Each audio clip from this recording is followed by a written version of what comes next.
I cruised down Highway 90 to Patterson, and even though the weather wasn't so inviting that day, I managed to stay dry at one of Louisiana's official state museums. It's actually two museums in one, the Wedell-Williams Aviation Museum and the Cypress Sawmill Museum. You probably wonder, how would these two industries be linked? Jimmy Weddell was born in Texas. He lost his parents by the time he was a teen, but was mechanically inclined. His hobbies included transforming bicycle parts and gas motors into automobiles.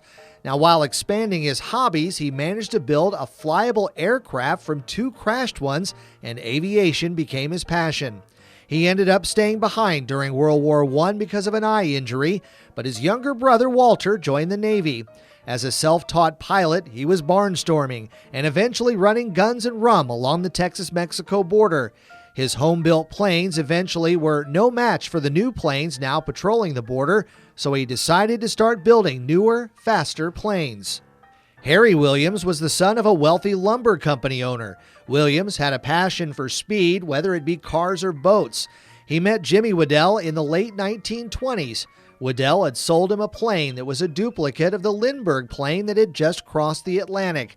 When the lumber company closed in 1929, Jimmy and Harry formed the Wedell-Williams Air Service. Patterson became the hub for Louisiana aviation and at one time had the largest privately owned fleet in the world.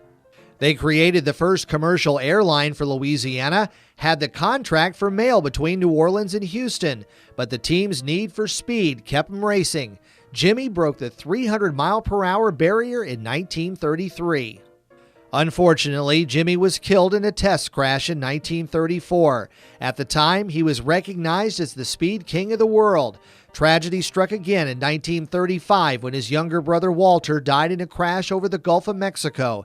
And less than a year later, Harry Williams died after a takeoff following a conference with the governor in Baton Rouge.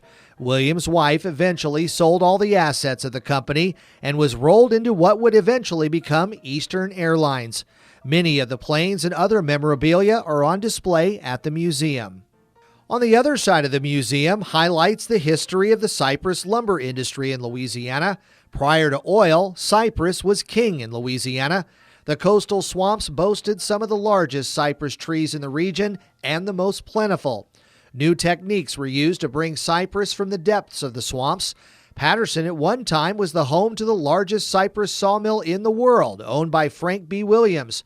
Over 20 years ago, the Louisiana State Legislature designated Patterson as the cypress capital of Louisiana.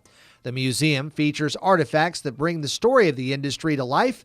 Patterson also holds the Cypress Sawmill Festival in April.